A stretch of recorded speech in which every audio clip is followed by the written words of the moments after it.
ఈ పరిశుద్ధ దినానికి దేవుడు మనకు అనుగ్రహించిన వాక్య భాగము ఆదికాండము 11వ అధ్యాయం.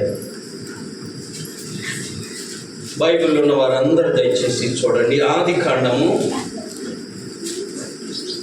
ప్రారంభంలో ఉంటుంది. ఆదికాండం 11వ అధ్యాయము 5వ వచనాన్ని నేను చదువుతాను. దయచేసి నాతో కలిసి అందరూ బిగ్గరగా చెప్పండి. యెహోవా నరుల కుమారులు కట్టిన పట్టణమును గోపురమును చూడ దిగి వచ్చారు. మరలా చదువుదాం. యెహోవా నరుల కుమారులు కట్టిన పట్టణమును గోపురమును చూడ దిగి వచ్చారు. ఈ వాక్యము ద్వారా దేవుడు మనందరితో మాట్లాడునుగాక. ఈ వారం దేవుడు మనకిచ్చిన వాక్య భాగము, దేవుడట మనుషులు కట్టిన పట్టణమును గోపురమును చూడటానికి దిగి వచ్చారు. పరలోకము నుండి దిగి వచ్చి, అంటే మన దేవుడు మన యొద్దకు దిగి వచ్చే దేవుడు. చూడండి, ఆదికాండ ప్రారంభంలోనే నరుల కుమారులు అంటే మనుషులు ఒక పట్టణాన్ని కట్టుకొని ఒక గోపురం కట్టారు. అంటే సహజంగా ఒక క్రొత్త ఇల్లు కట్టినట్లుగా వీళ్ళు కడితే దేవుడు దాన్ని చూడటానికి పరలోకము నుండి దిగి వచ్చాడు. ఇది సంతోషకరమైన విషయం. మన పిల్లలు ఎవరైనా ఇల్లు కట్టుకున్నారనుకో, అమ్మా మనం సంతోషంగా దాన్ని చూడటానికి చెప్పండి వెళ్తాం. మన పిల్లలు ఇల్లు కట్టుకొని మంచి పెద్ద భవంతి కట్టుకున్నారంటే మనకెంతో సంతోషం. దాన్ని చూడటానికి వెళ్తాం కదా. అలాగే దేవుని కుమారులు, దేవుని బిడ్డలు ఒక పట్టణమును కట్టి గోపురమును కడితే దానిని చూడడానికి దేవుడు పరలోకము నుండి దిగి వచ్చాడు. గుర్తుపెట్టుకోవాలి, దేవుడు ఉన్నతమైన స్థితిలో ఉన్న తన బిడ్డలకి సంతోషముతో వారి యొద్దకు దిగి వస్తాడు. రెండవది, పతనమైపోయిన తన బిడ్డలను చూడటానికి కూడా చెప్పాలి దిగి వస్తాడు. ఇది దేవుని యొక్క ఉన్నతమైన ప్రేమ. మానవులనుకో, మనం బాగుంటే మన దగ్గరికి వస్తాం. మనం బాగా పతనమైపోయి పేదరిక స్థితిలో ఉంటే ఎవరు మన యొద్దకు కావాలంటే చూడ. బాగా ఉన్నవానికి స్నేహితులు మెండు అని ఉంది బైబిల్లో. ధనవంతులకు స్నేహితులు మెండు, పేదవారికి స్నేహితులు కూడా దొరకరు కదా. దేవుని ప్రేమ లాంటిది కాదు. చప్పట్లు కొట్టి ప్రభువుని మహిమ. నీవు ఉన్నతంగా ఉన్న నీ యొద్దకు వచ్చి సంతోషిస్తాడు దేవుడు. ఒకవేళ నీ పరిస్థితులు మారిపోయి పడిపోయి ఉంటే కూడా నీ దగ్గరికి వస్తాడు. అది దేవుని ప్రేమ. ఈ లోకమంతా ఎతికితే ఇలాంటి ప్రేమ దొరకనే. సామెత కూడా ఉంది, చేతిలో బెల్లం ఉంటే ఈగలు వస్తాయి, బెల్లం అయిపోతే ఈగలు. దేవుడు అలా కాదు. చూడండి, ఇక్కడ ఉన్నతంగా ఇల్లు కట్టుకున్నారు, దేవుడు దిగి వచ్చాడు చూడటానికి. కొన్ని విషయాలు చూద్దాం. చూడండి, ఉన్నతమైన వారి యొద్దకు యెషయా గ్రంథం 62వ అధ్యాయము 5వ వచనం. యెషయా 62:5. కన్యకను, యవనులు కన్యకను వరించి పెళ్లి చేసి కొనినట్లు నీ కుమారులు నిన్ను వరించి పెళ్లి చేసుకున్నట్లు పెళ్లి కుమారుడు పెళ్లి కూతురును చూసి సంతోషించినట్లు నీ దేవుడు నిన్ను గురించి, నిన్ను చూసి పెళ్లి సంతోషమా దుఃఖమా? అయిన వాళ్ళని అడగండి, పెళ్ళి అయిన వాళ్ళని అడగండి, దుఃఖమో సంతోషమో జవాబు. ఒక్కడు కూడా సంతోషమని చెప్పడం. ఎందుకు చేసుకుంటామా అనుకోండి. కాను అని అడగండి, ఎప్పుడు చేసుకుందామా పెళ్ళని, వాడి ఆనందం కదండి. మెట్టుకు పెళ్ళి అనేది సంతోషకరమైన విషయం. దేవుడట పెళ్లి కూతురుని చూసి పెళ్లి కుమారుడు సంతోషించినట్లు మన అభివృద్ధిని చూసి, మన దీవెనను చూసి, మన ఉన్నతమైన స్థితిని చూసి ఏం చేస్తాడు? ఆయన కూడా సంతోషిస్తాడు. చూడండి, అదే యెషయా గ్రంథం 65వ అధ్యాయము 18-19 వచనం. నేను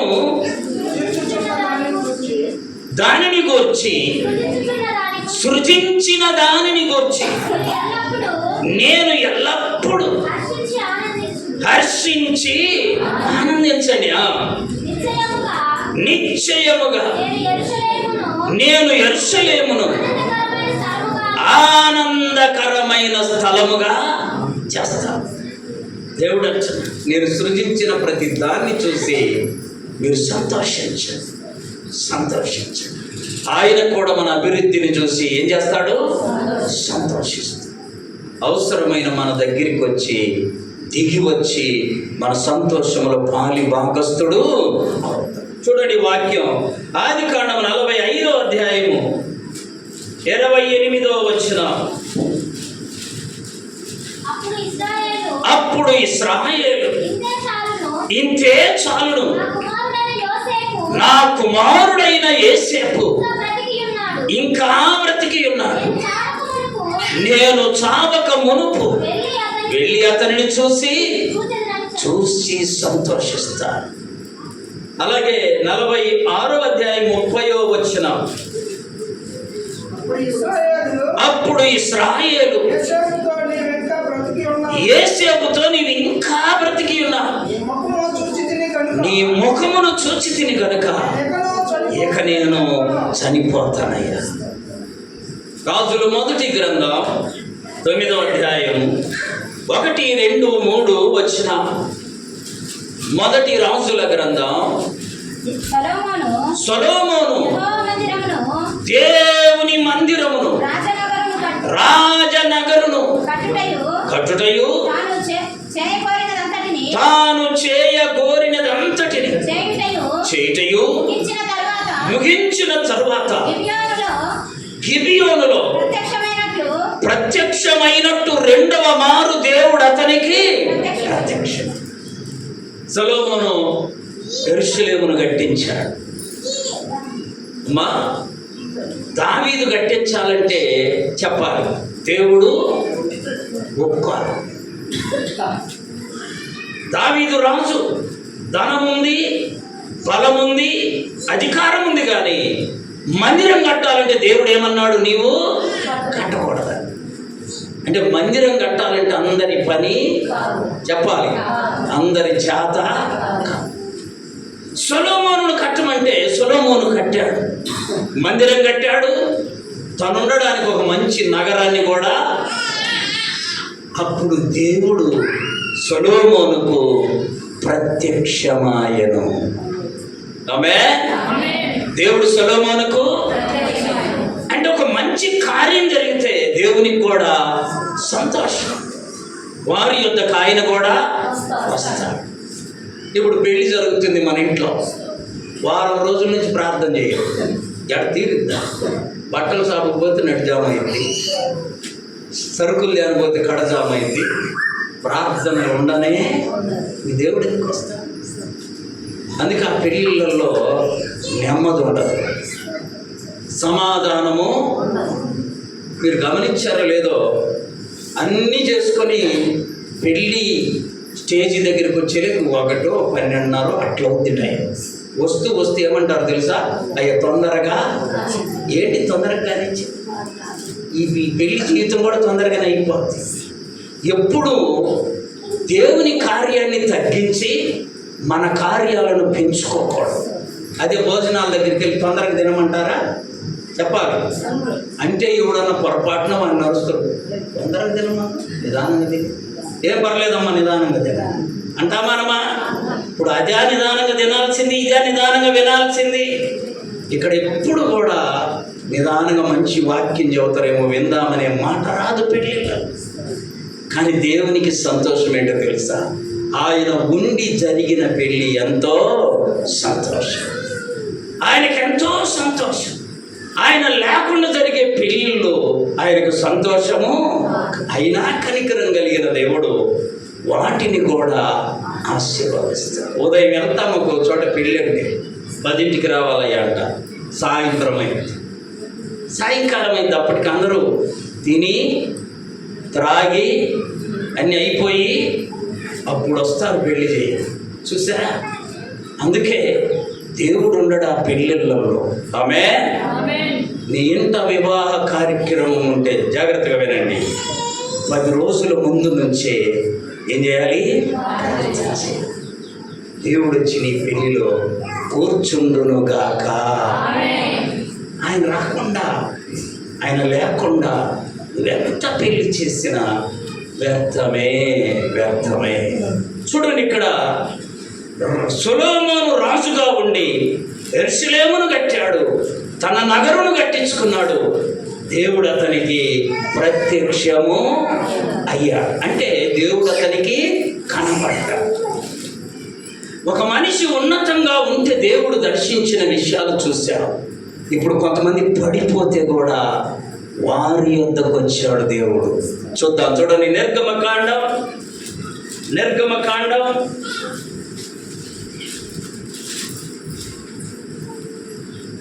3వ అధ్యాయం 8వ వచనం. కాబట్టి అందరు తీయండి బైబిల్. కొంతమందికి ఎత్తుకుతా ఉన్నా, ఆ శివరు ఏ శివరు అడుగు చోట దొరకపోద్ది అని ఎత్తుకుతా ఉన్నారు. తీయాలి. నిర్గమకాండము 3వ అధ్యాయం 8వ వచనం చదువుమా. కాబట్టి ఐగుప్తీయుల చేతిలో నుండి వారిని విడిపించుటకును ఆ దేశములో నుండి విశాలమైన మంచి దేశమునకు, అనగా హిత్తీయులకు, అమోరీయులకు, పెరిజ్జీయులకు, యెబూసీయులకు నివాస స్థానమై పాలు తేనెలు ప్రవహించు దేశమునకు వారిని నడిపించుటకు ఏం చేశాడంటే దేవుడు, నువ్వు ఇబ్బంది పడుతుంటే జాగ్రత్తగా వినండి, నువ్వు బాధపడుతుంటే, నువ్వు వేదనలో ఉంటే, నువ్వు మొర పెడితే, నువ్వు కన్నీరు కాస్తే, నువ్వు హృదయ ఆక్రందన చేస్తే దేవుడు నీ యొద్దకు దిగి వస్తాడు. అమ్మా, ఇబ్బంది వస్తే మనుషుల దగ్గరికి వెళ్ళమాక. నీ దేవుడు మనుషుల వంటి బలహీన సహాయకుడు కాదు. మన దేవుడు మన పక్షాన అద్భుత కార్యాలను చేస్తాడు. ఇశ్రాయేలీయులు ఆ బాధ భరించలేక ఐగుప్తీయులు పెట్టే బాధ మొరపెడితే వారి మొర విని వారిని విడిపించడానికి దేవుడంట పరలోకము నుండి. మరి నువ్వు మొరపెడితే ఎందుకు దిగిరా? నువ్వు మొరపెడితే ఎందుకు దిగిరా? నువ్వు అడిగితే ఎందుకు ఇవ్వడు? చదవండి మత్తయి సువార్త 7వ అధ్యాయం 7వ వచనం. త్వరగా. అడుగుడి మీకు ఇయ్యబడును, వెదకుడి మీకు దొరుకును, తట్టుడి మీకు. మనం ఏం చేయాలి చెప్పండి? అది కూడా నేను చెప్పాలి. అడగాలి. మా ప్రతి కార్యములో మనం చేయాల్సింది ఉంది, దేవుడు చేయాల్సింది కూడా. చెప్పండి. అంతా నువ్వే చేయొచ్చు కదా అంటానికి లేనే. ఏం చెప్పాడు? అడగండి, చెప్పండి, ఇస్తా. వెదకండి, తట్టండి. మేము అడగం, నువ్వు దేవుడికి తెలియదా అనేవాళ్ళు చాలామంది ఉన్నారు. మా లాజరు సమాధి దగ్గరికి వచ్చిన యేసు ప్రభు వారు ఏమన్నాడు తెలుసా? లాజరు బయటికి రమ్మన్న ముందా బండను, చెప్పండి, బండను ఏం చేయాలి? బండ తీయడం మనంతు. లాజరు బయటికి రమ్మని పిలిచి బయటికి నడిపించటము ఆయన కార్యము. చప్పట్లు కొట్టి ప్రభువును మహిమపరచాలి. నువ్వు బండ తీయడంలా, బండ తీయడంలా. వచ్చే చూద్దాం. లాజరు దేవుడు చేస్తే బాగుండు. నువ్వు ముందు బండను తొలగి. ఇంకొక కార్యం చెబుతాం చూడండి. బాణల నిండా ఏం చేయమన్నాడు? నీళ్లు పోయి. అప్పుడు ఆయన దానిని ద్రాక్షారసముగా. బాణల్లో నువ్వు నీళ్లు పోయకపోయినా సర్వశక్తి కలిగిన దేవుడు కాబట్టి ద్రాక్షారసమును నిండా తేగలడు. కానీ నీ పని కొంతుంది, అప్పుడు ఆయన ఆ పనిని సంపూర్తి చేస్తాడు. నువ్వు అడుగు, ఏం చేస్తాడు? ఆయన ఇస్తాడు. నువ్వు వెతుకు, ఆయన దొరుకుతాడు. నీవు తట్టు, ఆయన ఇస్తాడు. చాలా మంది నాకు ఫలాంది జరిగితే అప్పుడు వస్తా మందిరానికి రాబాకి ఏం మునిగిపోయింది, నీ కొంపే మునిగిపోతుంది, ఆయనకేం నష్టం లేదు. కొంతమంది అట్లా అంటారు, మీరు కావాలంటే చూడండి, నేను ఫలాంది అనుకున్నాను జరిగితే అప్పుడు దేవుని దగ్గరికి రాబాకు పెద్ద గోధుమ కూడా నువ్వు రాకపోతే ఆయనకి నష్టమా? నీకే నష్టం. నువ్వు రావాలి, అప్పుడు ఆయన కార్యము చేస్తాడు. నువ్వు ముందు కుండలను నీళ్లతో నింపాలా, అప్పుడే నీవు ద్రాక్షారసాన్ని మళ్ళేసి వచ్చింది. ద్రాక్షారసాన్ని చూస్తా. నువ్వు నీళ్ళు పోయకుండా ద్రాక్షారసం చేయి. దేవుడికి అందరికి తెలియదా? మా బాధ తెలియదా? ఎందుకు వచ్చింది నీ బాధ? ఆ బాధ ఏదో ఆయనకు తెలియదని నువ్వు అనుకోవడం కాదు, నీ నోటితో చెప్పాలి. ఆమేన్. అప్పుడు ఆయన నీ జీవితంలో అద్భుతాన్ని చేస్తాడు. ఇక్కడ కూడా వీళ్ళు ఎంత ఎంత చూడండి, వేదన పడితే వారి వేదన చూడటానికి దిగి వచ్చాడు, వారిని విడిపించాడు. నీ సన్నిధిని నేను అనుభవించాలయ్యా అని నువ్వు తీర్మానం చేసుకొని నీ ఇంటిలో నీ తలుపు వేసుకొని నీ ఇంటిలో నీవు ప్రార్థించగలిగితే మనం ఆరాధించే దేవుడు మన యొద్దకు దిగి వచ్చే. శిష్యులు ప్రభు పునరుద్ధానుడైన తర్వాత భయపడి, యూదులకు భయపడి తలుపేసుకొని వణుక్కుంటింట్లో ఉన్నారు. యేసు ప్రభు వారు మధ్యలో వచ్చి నిలబడి, నీకు సమాధానము. ప్రభు నువ్వు ఎక్కడున్నా నీ యొద్దకు. ఆమేన్. చూడండి, రాజుల మొదటి గ్రంథం 11వ అధ్యాయము 4వ వచనం, 9వ వచనం, 10వ వచనం. సొలొమోను వృద్ధుడైనప్పుడు అతని భార్యలు, భార్యలా అదేంది? మనందరికి భార్య ఉందా? భార్యలు ఉండరా? మా ఆ కాలంలో అలా ఉంది పరిస్థితి. అర్థమైందా? ఈ కాలంలో ఒక ఆమెనే మొయ్యలేకపోతాము. సొలొమోను భార్యలు ఎంతమందో తెలుసా అండి? చదువు, అక్కడే ఉంది లిస్టు. అతనికి 700 మంది రాజకుమార్తెలైన భార్యలను, 300 మంది ఉపపత్తులు. అంటే మొత్తం ఎంతమంది? 7 3 1000 మంది.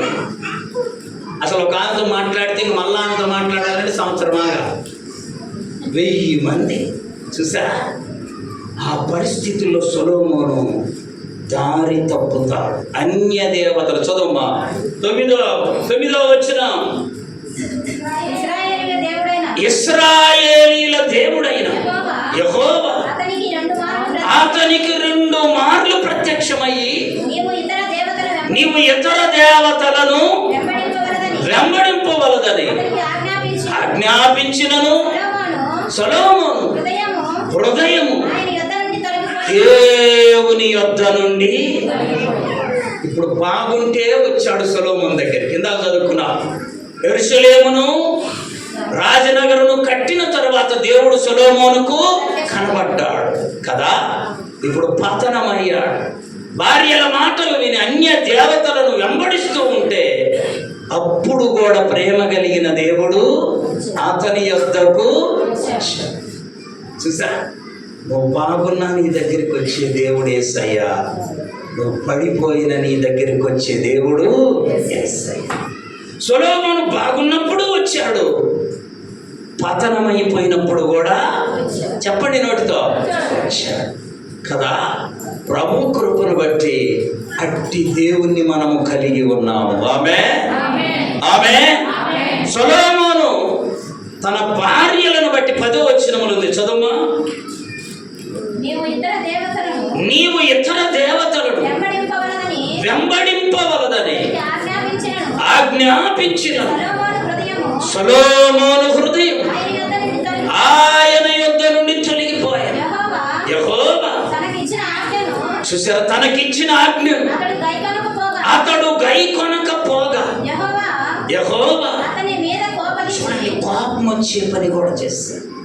అయినా సొలొమోను ఎడల దయ చూపిన దేవుడు.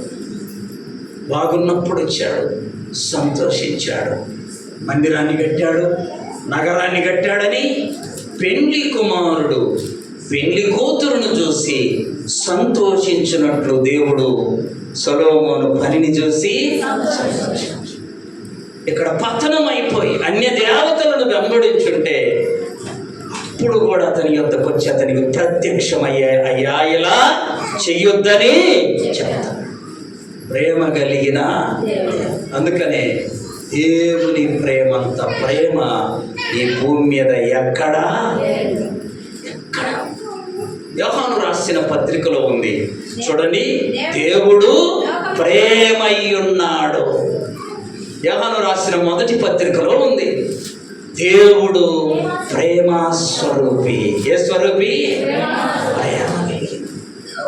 ఆ దేవుని ప్రేమే నిన్ను నన్ను గమనిస్తుంది, కాపాడుతుంది, బలపరుస్తూ ఉంది, ఆదరిస్తూ ఉంది, ఈ క్షణము వరకు బ్రతికిస్తూ ఉంది. చూడండి, ఇంకొక మాట వాక్యంలో మనం చూద్దాం. యోహాను సువార్త 5వ అధ్యాయం 6వ వచనం.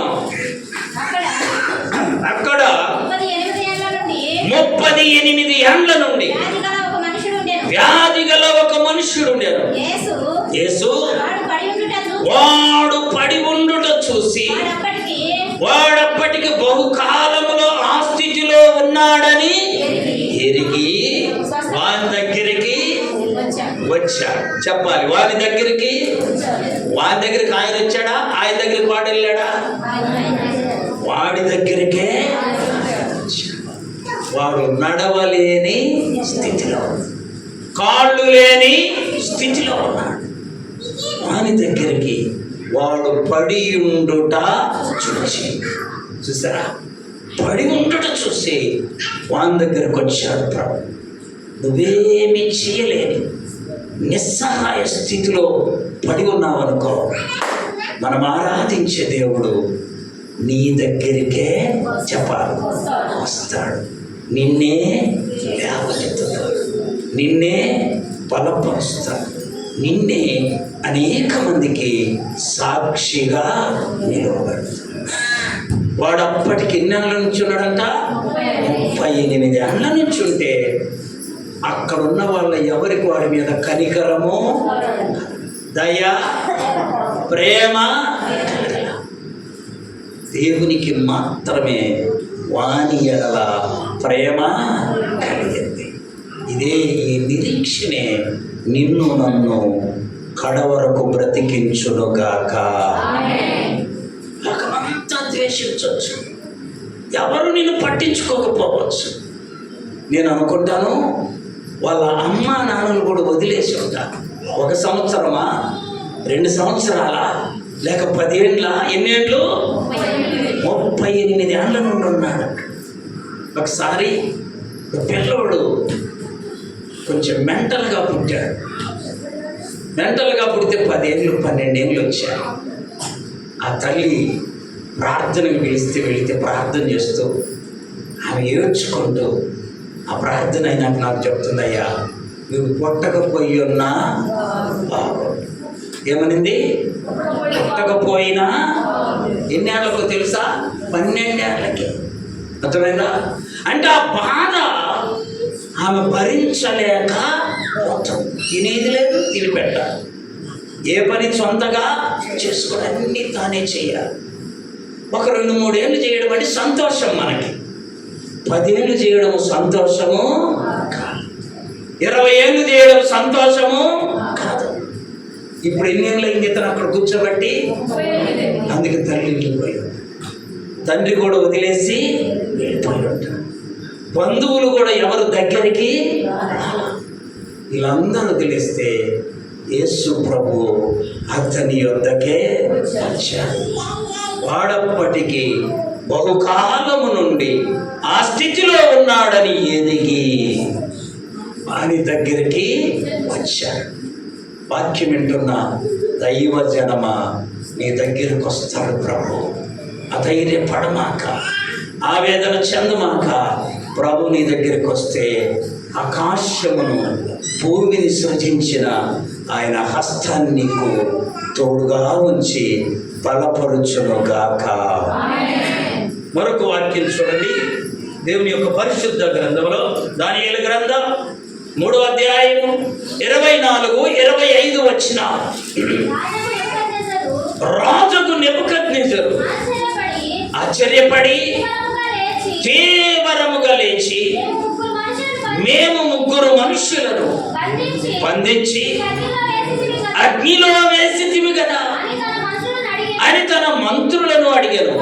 వారు, రాజా సత్యమే మాట అని రాజుకు ప్రత్యుత్తరం ఇచ్చారు. అందుకు రాజు, నేను 4 మనుష్యులను బంధకములు లేక అగ్నిలో సంచరించుట చేస్తాను. వేసింది ఎంతమంది, తిరిగేది ఎంతమంది? అంటే నువ్వు అగ్ని వంటి శ్రమల్లో ఉంటే నీ దగ్గరకు వచ్చి నీతో పాటు అగ్నిలో తిరిగి అగ్ని బాధ నీకు తగలకుండా కాపాడే అగ్ని ఏడంతలై మండుచుండినను, అగ్ని ఏడంతలై మండుచుండినను. ఏమా పుస్తకం కదా, ఆ 7 అంతలు చేశారంట అగ్ని. అంతకు ముందు ఉన్న దానికంటే 7 అంతలు అందులో పడేస్తే దేవుడు వారి యొద్దకు వచ్చి వారితో పాటే తిరుగుతా. అంటే నీకు అగ్ని లాంటి శ్రమలు వస్తే దేవునికి తెలియదు అనుకోమాక. ఆయన నీ ప్రక్కనే ఉన్నాడు, ఆయన నీతోనే ఉన్నాడు. చూడండి ఆ మాట, మత్తయి సువార్త 28వ అధ్యాయం. మత్తయి సువార్త 28వ అధ్యాయం అంటే చివరి అధ్యాయము. ఇదిగో నేను యుగ సమాప్తి వరకు సదాకాలం ఎవరితో ఉన్నాడమ్మా? మనతో కూడా ఉన్న. వాళ్ళు ఎంత సంతోషపడి ఉంటారో. షడ్రకు మెషక్కు ఎంత సంతోషపడ్డారో. ఎందుకో తెలుసా? ప్రభు వచ్చి వారితో తిరుగుతారు. ఇప్పుడు బయటికి తీసిన తర్వాత అక్కడ రాయబడింది, కొంతమంది పరీక్షించారు. చదువుమా 25-26 వచ్చిన. అంతటా నెబుకద్నెజరు వేడిమి కలిగి మండుచున్న అగ్నిగుండములో నుండి దగ్గరికి వచ్చి, షడ్రకు మెషకు అబేద్నెగో అను వారలారా, మహోన్నతుడకు దేవుని సేవకులారా, బయటికి వేయడం వేశారు కానీ తీయాల్సిన పని వాళ్ళు నడుచుకుంటూ అగ్నిగుండములో నుండి బయటికి వచ్చారు. చప్పట్లు కొట్టి ప్రభువును మహిమపరచారు. వేయడం వేశారు కానీ తీసే పని లేదండి, కాలిపోవాలి లెక్క. ఇంకా బైబిల్లో రాయబడింది, వేడి ఎక్కువైనందువలన వేసిన వాళ్ళు కూడా చనిపోయారట. కాదు, వీళ్లకు మాత్రము ఏమీ జరగలేదని అక్కడ పరీక్షలు ఉన్నాయి. చూడండి, అధిపతులను, సేనాధిపతులను, సంస్థానాధిపతులను, రాజు యొక్క ప్రధాన మంత్రులు అందరూ వచ్చి వారి శరీరాలను 4 రకాలు వచ్చారు.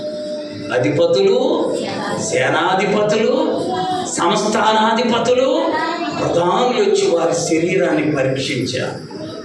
వారికి అగ్ని వాసన కూడా అంటలేదంట. అగ్ని వాసన అంటలే. వాళ్ళు దేవునితో పాటుగా బయటికి వచ్చారు.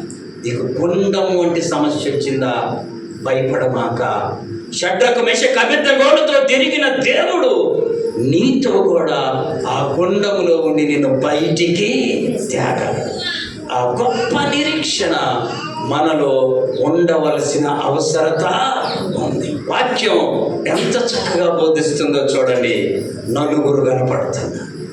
ఇంకా గమనించండి, అందరికి ఆశ్చర్యం ఏందో తెలుసా? వేసింది ముగ్గురు, కనబడేది ఎవరికి కనపడ్డారు? నలుగురు. మొదట రాజు. మేము 10th క్లాస్ చదివేటప్పుడు ఒక పాఠం ఉందండి, ద కింగ్స్ న్యూ క్లోత్స్ అని, రాజు యొక్క క్రొత్త బట్టలని ఒక పాఠం ఉంది ఇంగ్లీష్లో. ఆ రాజు అంట దేశం మొత్తం మీద నాకంటే జ్ఞానవంతుడు లేడని ప్రకటన చేసుకున్నాడంట తనకు తానే. కొంతమంది అనుకుంటారు నేను గొప్పని, నేను తెలివికల్లోని, నాకు అన్నీ తెలుసు. ఆ రాజు కూడా అలా నేనే గొప్పవాడిని ప్రకటన చేసుకుంటే ఆ రాజులు, ఆ రాజ్యములు ముగ్గురు కలిసి ఈ రాజుని ఎలాగైనా ఏలన చేయాలని ప్లాన్ వేసి రాజు నగరికి వచ్చారు. రాజు దగ్గరికి వచ్చి, రాజా మేము వస్త్రాలు నేస్తాం. ఏమి నేస్తాడు అంటే బట్టలు నేస్తామయ్యా.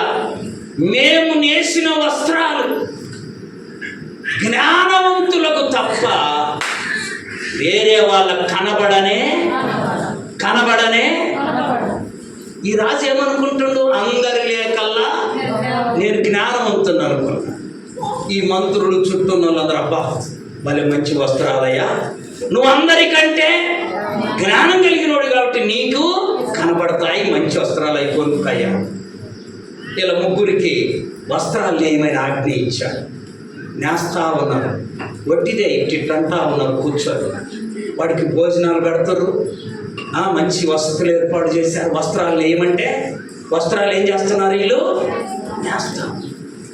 ఊరిలో ఉన్న ప్రతివాడు వచ్చి చూసేది వస్త్రాలు లేవంటే జ్ఞానం లేదు. కనుక్కోవాలి మీరు, వస్త్రాలు ఎవరికి కనపడతాయి? ఎవరొచ్చి చూసేది బాగున్నాయని వెళ్ళిపోతారు. లేవు ఎడ వస్త్రాలంటే నీ జ్ఞానం లేదురా. జ్ఞానం ఉంటే కనపడతాయి. అంత అయిపోయింది. ఒక నెల రోజులు వీళ్ళు బాగా తిని రామాడి ఉత్తిత్తది, రాజా వస్త్రాలు రెడీ అయ్యాయి అని చెప్పారు. వినాలి. ఇక ఇప్పుడు ఈ వస్త్రాలు తీసుకొని ఇట్లా ఒట్టొట్టిదే రాజు దగ్గరికి వెళ్ళారు. రాజభవనంలో అందరినీ బయటికి పంపించి ఉన్న వస్త్రాలు విడిచేసి ఈ వస్త్రాలు కట్టినట్లు అంత ఉత్తిత్తి వస్త్రాలన్నీ కట్టినట్లు రెడీ చేసి ఇంకా రాజా దాని మీద ఏమంటారు, రథం మీద కూర్చోబెట్టి. వినాలి జాగ్రత్తగా. కూర్చోబెడితే ఇక ఊరిలో ఊరేగించడానికి బయటికి తెచ్చారు. ఈ రాజు కూడా కనపడలే వస్త్రాలు. ఒకవేళ కనపడలేదు, లేవు అని అంటే ఏమవుతాడు? అందుకని వాడు బాగున్నాయి చూసారా, బాగున్నాయి, మళ్ళీ బాగున్నాయి వస్త్రాలు. వీళ్ళు మంచి వస్త్రాలు వేసామయ్యా. ఎవరన్నా ఆ ప్రజల్లో వస్త్రాలు వేయరంటే ఒక ప్రమాదం ఉంది. ఏంటా ప్రమాదం? జ్ఞానం లేదంటారని. అందుకు నాకెందుకు లేవు గొడవని అందరూ బాగున్నాయి అంటారు. మహేష్ అర్థమైందా? అందరూ బాగున్నాయి అనేసరికి ఒక పిల్లోడు అంటూ వాళ్ళ అమ్మ శంకర్ నుండి, రాజు బట్టలు లేవు, ఎత్తిపుత్తినున్నాడు అన్న అనేసరికి అప్పుడు అందరు బట్టలు లేవు, బట్టలు ముందెవడు? ఒక పిల్లోడు అనేసి. జ్ఞానం ఉందని నువ్వు అనుకోవడం కాదు అమ్మా. నీకు నువ్వు సర్టిఫికెట్ ఇచ్చుకుంటే చల్లనే చెల్లుద్దా? నువ్వు రాసుకో 10వ తరగతి పాస్ అయ్యా, తీసుకొని ఇదిగా 10వ తరగతి చెల్లుద్దమ్మా. నీకు నువ్వు కాదు జ్ఞానవంతుడవని. జ్ఞానవంతుడవని వాక్యము ద్వారా దేవుడే నీకు ఒక బిరుదిస్తాడు. దానియేలు అన్నాడు, దానియేలు నీవు బహు ప్రియుడవు, దానియేలు నీవు శ్రేష్టమైన బుద్ధి కలిగిన వాడు. అందుకని మనం ఎప్పుడు మనకు మనమే జ్ఞానవంతులమని సర్టిఫికెట్ ఇచ్చుకునే పని చేయకూడదు. ఆ రాజుకు అమ్మా పరువు పోయింది, ఇంటికి వెళ్ళిపోయాడు బట్టలు లేకుండా. ఊరంతా ఆ ముగ్గురు చెప్పారంట, వీడు పెద్ద జ్ఞానవంతుడంట, అసలు బట్టలేయరని అడగొచ్చు కదా మమ్మల్ని. జ్ఞానం బాధ్య జ్ఞానం కలిగినోడిని జ్ఞానం లేదంటారని వాడు ఏం చేశాడు? ఉన్న పరువు గుర్తుపెట్టుకోవాలి. దేవుని యొక్క సన్నిధిలో జ్ఞానం ఎక్కడుందో ఒక మాటలో చెప్తాను చూడండి. సామెతల గ్రంథం 8వ అధ్యాయము 9వ వచనం చదవాలి. సామెతలు 9వ అధ్యాయం 10వ వచనం. యెహోవా యందు, అందరు చదవండి, యెహోవా యందు భయభక్తులు కలిగి ఉండుట జ్ఞానమునకు. అది జ్ఞానం. నువ్వు దేవుని యందు భయభక్తులు కలిగి ఉంటే నీకు జ్ఞానం ఉంటుంది. ఆమేన్. ఇంకొక వాక్యం చూద్దాం చూడండి. ఆదికాండం 32వ అధ్యాయము 26 నుండి 28 వరకు. ఆదికాండం 32. ఆయన తెల్లవారుచున్నది కనుక నన్ను పోనిమ్మని అడగగా, అనగా అతడు నీవు నన్ను ఆశీర్వదించితేనే కానీ నిన్ను పోనివ్వనేను. ఆయన నీ పేరేమని అడగగా అతడు యాకోబు అని చెప్పాను. అప్పుడు ఆయన నీవు దేవునితోను మనుషులతోను పోరాడి గెలిచితివి గనుక ఇక మీదట నీ పేరు. ఆ పై భాగంలో ఉంది యాకోబు ఒక్కడే మిగిలిపోయి ఉందమ్మా. యాకోబు ఒక్కడే, ఒక్కడు కాదు ఆయన, 2 భార్యలు, 13 మంది, 12 మంది కొడుకులు, ఒక్క కూతురు. ఒక్కడు కాదు, కానీ అతనికి ఇబ్బంది వచ్చింది, సమస్య వచ్చింది. అందరినీ పంపించేసి ఒంటరిగా మిగిలిపోయాడు. ప్రార్థన చేయడం మొదలు పెట్టాడు. ఇదే ఆల్ నైట్ ప్రేయర్ అండి. రాత్రి మొదలు పెట్టాడు, తెల్లారిందాకా ప్రార్థన చేస్తూనే. చూసారా, రాత్రి ఎందుకు మంచి వాక్యం చెబుతున్నాం. కొంతమంది ఆవలిస్తా ఉన్నా. మీరు ఆవలిస్తే నాకు కూడా చెప్పండి. దొంది మా ఇంట్లో ఒకళ్ళు ఆకేమో గుడ్డోడు, ఆమె కుంటాడు. ఎప్పుడన్నా గొడవ ఆడుకొని తిట్టుకుంటే దొందేలే పుట్టిదాన్ని నేను గుడ్డి అన్నాడు వాడు. అంటే మీరు నేను దొందులా మీరు ఆవలించలేక రాత్రి త్వరగా ముగించా. నేను సమయాన్ని మించి దాదాపుగా చెప్పను, కానీ రాత్రి ఎందుకో చాలామంది ఆవలిస్తూ ఉన్నారు, అందుకని త్వరగా ముగించా. గమనించండి, ఇక్కడ ఒక్కడు మిగిలిపోతే సహజంగా భయంతో తొందరగా నిద్రపోవాలి, కానీ నిద్రపోవాలా. తెల్లవారిందాకా చెప్పాలి. ఏం చేస్తుండో నీ జీవితంలో ఎప్పుడన్నా ఉందా? తెల్లవారిందాకా ప్రభువుతో పోరాడి ఆయన ఆశీర్వాదం పొందుకొని ఇంటికి పోయిన రోజు నీ జీవితంలో ఉండునుగాక. యాకోబు జీవితంలో తెల్లవారుతుంటే దేవుడు అన్నాడంటే, యాకోబు తెల్లారుతుందయ్యా నన్ను. యాకోబు ఒక మాట అన్నాడు, నీవు నన్ను దీవించితేనే తప్ప నేను నిన్ను విడువనే.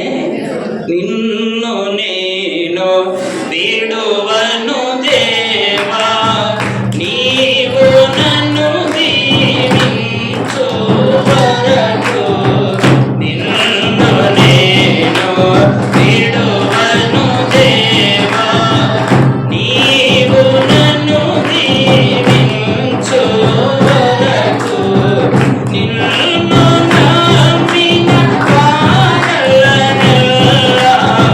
నిన్ను నమ్మిన వారలనెల్లా నీవు చక్కగా దీవించెదవు.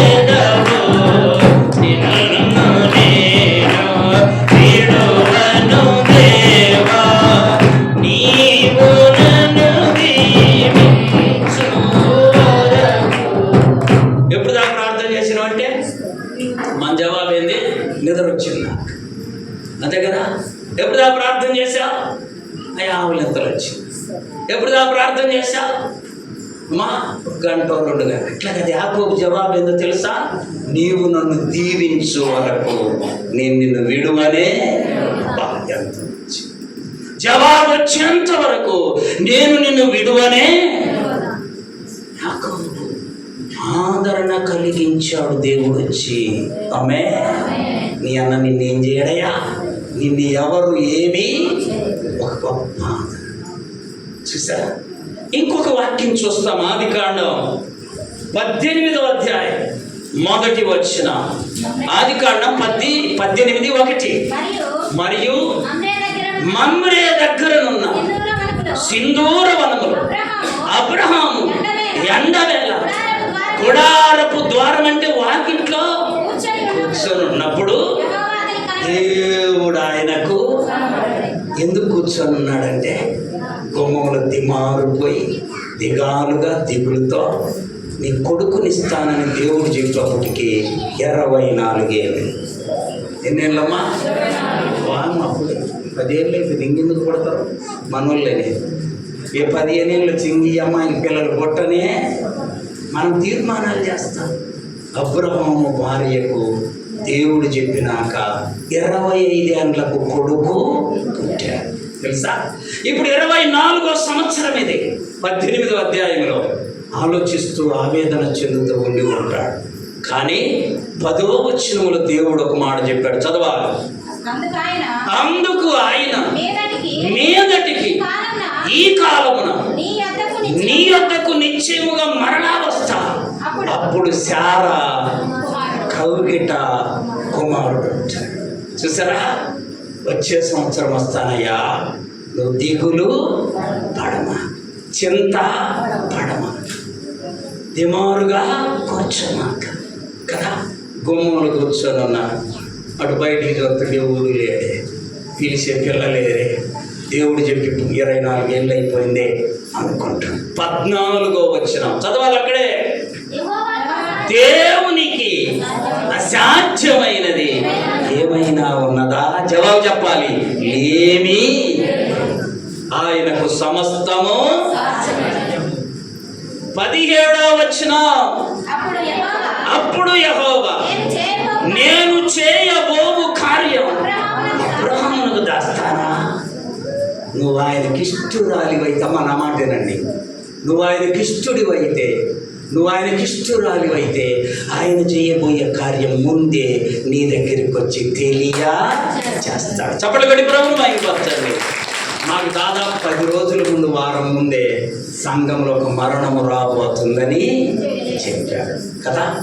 నేను అందరికీ చెప్పాను, బాగా ప్రార్థన చేశాను. అయినా ఆ చిన్న బాబు దేవుడు తీసుకున్నాడు. గుర్తుపెట్టుకోవాలి, నువ్వు ఆయనకి ఇష్టడు అయితే, నువ్వు ఆయనకి ఇష్టరాలు అయితే ఆయన చెయ్యబోయే కార్యం ముందుగానే నీకు చెప్పాలి.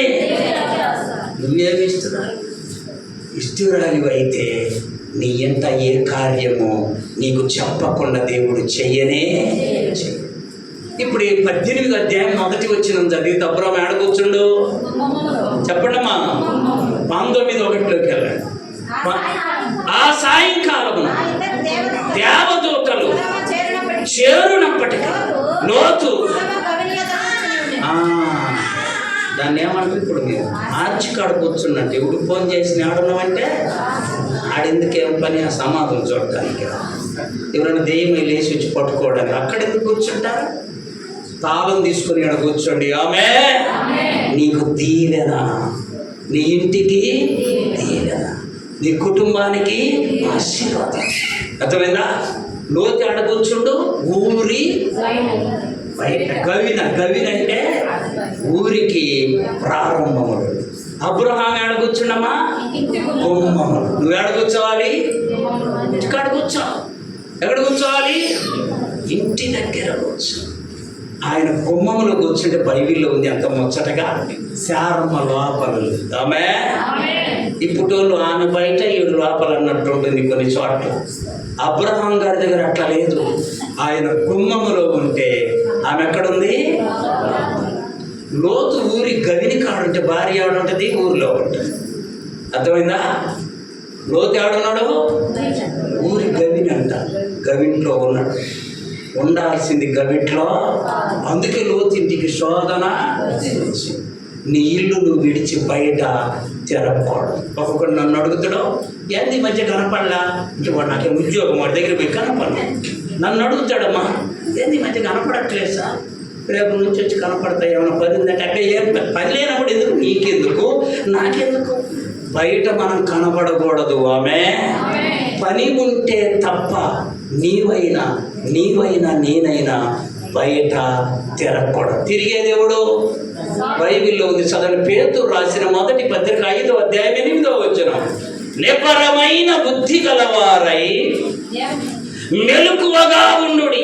మీ విరోధి అయిన అపవాది ఎవరిని మృంగుతుడాని గర్జించు సింహము వలె ఎదుగుతూ తిరిగే సైతాన్గా. నువ్వు కూడా ఊరికొరకు బయట తిరిగితే నువ్వు కూడా ఎవరు? వాడి బిడ్డలు, వాడిగాడవుతావులే. సైతాను పిల్లలు అవుతావు. ఇంటి దగ్గరకు వచ్చావు, నీ భార్య నువ్వు ఇంటి దగ్గరకు వచ్చావు, వాక్యం చదువుకో, ప్రార్థన చేసుకో, దేవుడు నీ యొద్దకు దిగి వస్తాడు. ఆమె అట్టి కృప దేవుడు మనందరికీ దయచేయును గాక. మోకరించండి, ప్రార్థన చేసుకున్నాం.